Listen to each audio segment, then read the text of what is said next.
One, first thing and foremost, I'm going to give all praises and glory and honor that's due to Yahweh, Ba'ashem, Yahweh Shai, Ba'ashem, Rakakwadash. I'd like to give double honors to the apostles and elders of the great millstone that rule well. Blessings and salutations to the hopeful elect. Noise in this gospel, brother, lifting up the standard of Yahweh, Ba'ashem, Yahweh Shai, wherever it may be. This is the Aki of Mahalalia coming back with another lesson through the Spirit. Lord's will to be edifying. Title, Israel to pass law allowing state to kill its own citizens. Media. As it reads, and I'm just get straight to the article. It says, police officers will only require permission from their commander to shoot at protesters, the broadcaster Khan has reported. But the Israeli government is set to allow police to use live fire against protesting Israeli citizens who block roads or entrances to towns during the multi-front war being waged by the country, the public broadcaster Khan has reported.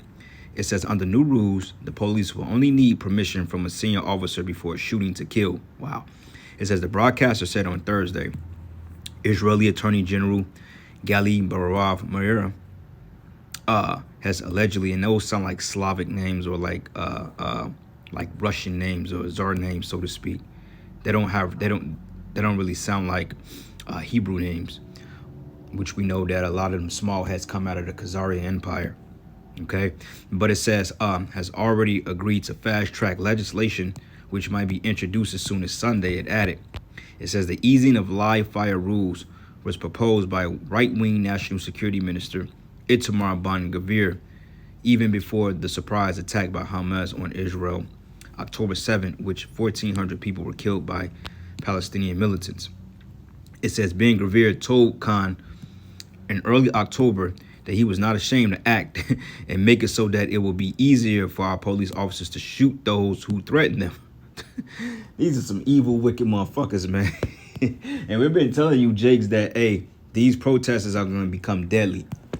Okay, they ain't going to be your gasoline cans and your rubber pellet rounds and all this other stuff and your smoke screens and tear gas and none of this other stuff.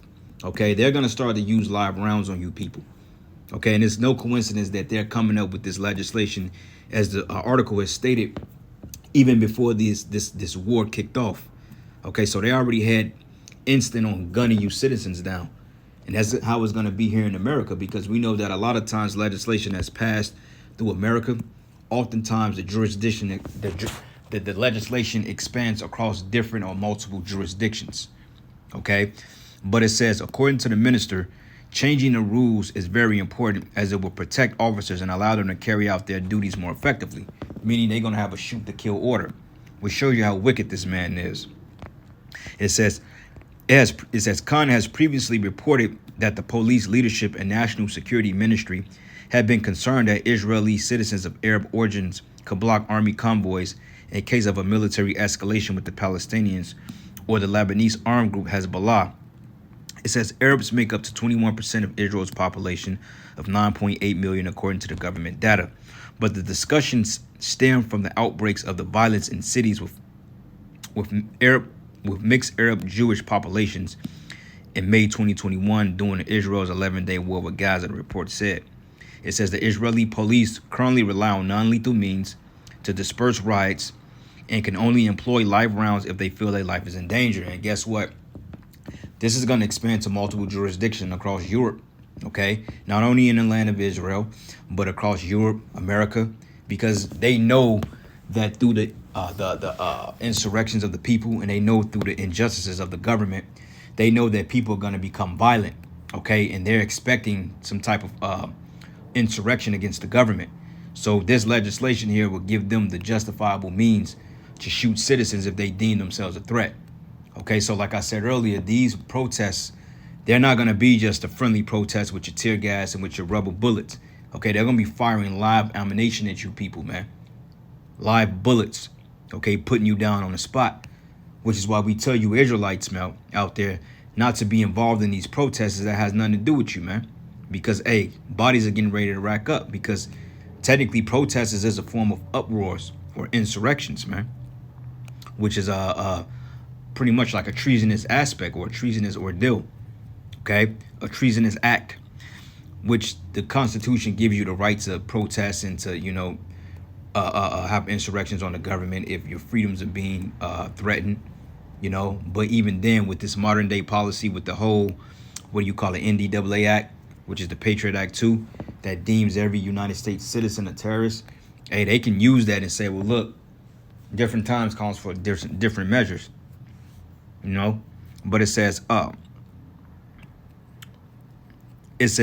such rules were introduced after large-scale protests and inter-communal violence in Israel in October 2000, which 12 Arab Israelis and 1 Palestinian were killed.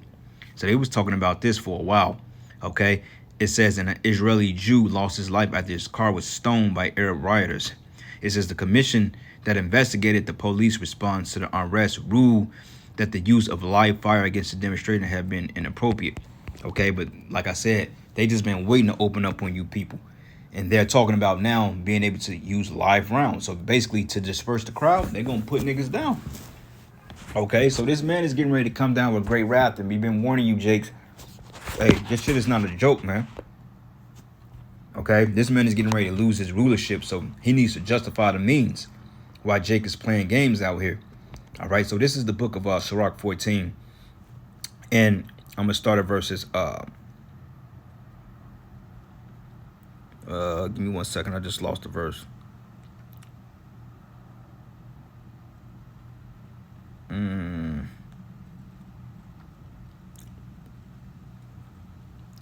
Damn, I hate that.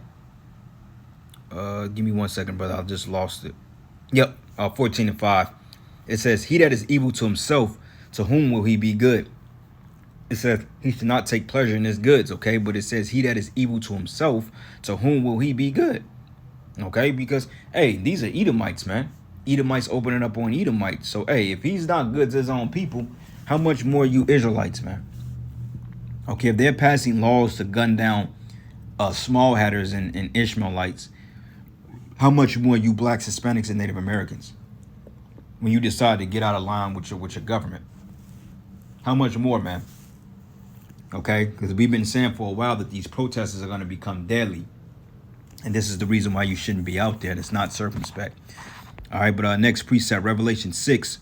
And I'm going to start at verses 4. It says, and when he had opened the 4th seal, I heard the voice of the 4th beast say, come and see. No, Salakia, 3. This is the book of Revelation 6 and 3. It says, and when he had opened the 2nd seal, I heard the 2nd beast say, come and see.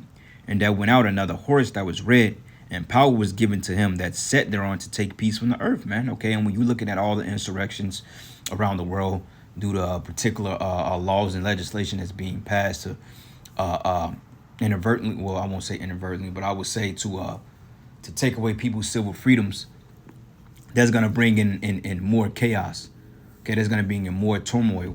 Okay, because when martial law is enacted, and basically that's another way to declare martial law, because when martial law is officially enacted throughout the world, mainly here in the West, ain't gonna be no rubber bullets, man. It's either you get in the house on curfew or we gonna blow your head off, or they're gonna take you to a internment camp and gonna fit you with the charagma, and they're gonna torture your ass to death, man, because those FEMA camps, those are death camps, man. Okay, and believe it or not, from what we've researched, they've had over 800 active FEMA camps right here in America. You know, so this thing is not a joke, man. This shit is getting ready to turn up. And you, Jakes, you're going to be the primary target. But it says here, and went out another horse that was red, and power was given to him that sat thereon to take peace from the earth. And we know that red horse is talking about Esau, Edom. Okay, because when you go into the book of Genesis, the 25th chapter, it goes into Esau coming out red. Okay, being translucent, translucent, which you can see the blood forth through his skin. And also when you go into the blessings of Isaac, the blessing he gave to Jacob and Esau, he was giving Esau that great sword, okay, and to rule the fatness and to have the fatness of the earth. Okay, then this is why this man has been in active war 222 years out of 230 plus years, man. Okay, so hey, he's a warmonger. And it says here that they should kill one another, and there was given to him a great sword, okay, which is his weaponry, his military. Okay, like when you look at these particular YouTube videos, or you see like these particular gun conventions they post around your cities, you go to these particular conventions, it's nothing but it's 95% Edomites, man. Okay, you got some Jakes in there too. But for the most part, you know, it's Edomites, man. Like when you go to the end, what is the National Rifle Association, the NRA, the National Rifles Association? Hey, man, you know those unions and so forth. They're spearheaded by Edomites. Okay, you may have one or two or three, maybe four Uncle Tom Jakes, but for the most part, those are Edomites, man, because they don't like to have their rights or their gun rights infringed upon. And to them, that's a declaration of war on their civil freedoms, which we're seeing today. And that's the reason why Esau Edom is getting ready to lose his damn mind, man. All right. But it says here, and bread and power was given to him that sat thereon to take peace from the earth, and that they should kill one another, and that was given to him a great sword, man. Okay. And we're seeing it. We're seeing it play out. Okay. We getting ready to see this thing intensify because now, hey, I was looking at Redacted, which they have like the 30-minute countdown. They're talking about America is gearing up for a war in the Middle East. So, hey, we're in the third woe, man.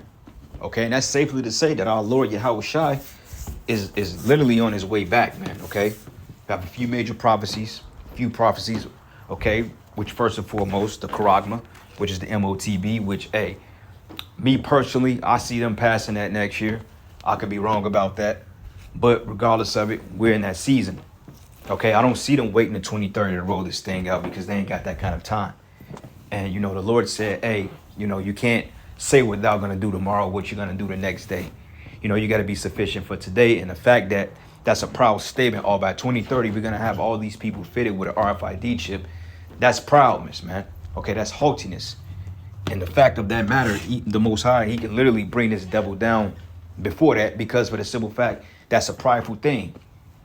How do you know that you're going to be here in 2030? How do you know you're going to be here in 2025? You don't know that. Okay, so for him to make such a bold and profound statement like that, the Most High is going to get his ass out of here.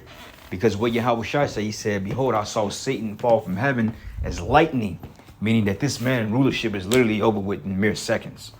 Okay, so we're witnessing the final act of the movie and the downfall of Esau Edom, man, and the coming up of the nation of Israel, starting with 144,000 and the 1/3 surgeons. Okay, like they say, we got next. It was a camp called We Got Next. I'm assuming they're still around, or they go under a different title. But hey, you had a group called We Got Next, man. Okay, but this is the book of Second Esdras, and I'm gonna start at verses 8 and let's go down to verses 50. The whole chapter is good, but 8 and 50. It says, for many great misery should be done to them that dwell in a latter time. No, it says, for many misery should be done to them that in a latter time that dwell in the world because they have walked with great pride. Okay, so now you're seeing the miseries, you're seeing the people, you're seeing the bug out. Okay, people are losing their jobs. People don't care to work anymore. People are just fed up with this whole system. They're fed up with this whole, what do you call this, fractional reserve banking. Okay, which that's nothing but fraudulent practices. Okay, the fact that you have allowed your government to set up a Federal Reserve to tax you, that's enough right there, man. All right, and people are tired of it, but it says here, should dwell in the world because they walk with great pride, and these people are proud as all fucking hell. Okay, you can't tell Esau, you can't tell a nigga a goddamn thing, because a nigga just know he's gonna be here. Oh, well, the next 10 years, I'm gonna be the nigga. You may be dead tomorrow, bro. You know? But anyway, yep, and it says, but understand thou for thyself and seek out glory for such to be like thee. It says, for unto you paradise is open and the tree of life is planted, and the time to come is prepared. Plenteousness is made ready, a city is builded, and rest is allowed. Yea, perfect goodness and wisdom. And that's the beautiful part, man. And I can't wait, man. Okay, like I was just talking to the brothers today in a text message. I'm just like, man, bro, I just want to have a day that I ain't got to do shit and not feel guilty about it. You know what I'm saying? Just a day to just literally enjoy the earth, enjoy life without running. Every fucking day you wake up, you got to run an errand. You got to go here. You got to go there. You got to pay that bill. You got to go to work. It's to the point like having a fucking shopping bag or just a bag for work in my hand every day is becoming vexing, man. It's like, can I walk up my own stairs without having shit in my hand? It's like you don't feel light in the body here, man. Okay? It's like you always on a time crunch. You know? You always feel like you're pushed. You got a deadline to meet. And the shit is just nuts, man. It's like I got to hurry up and clean up the crib so I can get a little bit of me time in. And then, of course, you got to tend to the ministry and the flock. It's like there's not enough time in the day for all this other bullshit, man, outside of teaching the truth. And this is why we need rest, man. And this is why this man need to hurry the hell up and stop dragging his feet. But, hey, At this point, I don't think it's tarrying no more. All right. It says the root of evil is sealed up from you. Weakness in the mouth is hid from you, and corruption is fled into hell to be forgotten, man. And the weakness in the mouth, okay, because when you think of a mouth, you think about like death almost, man. You know. So hey, this thing is getting ready to go down, man. Hey, and hey, this is a beautiful time to be alive.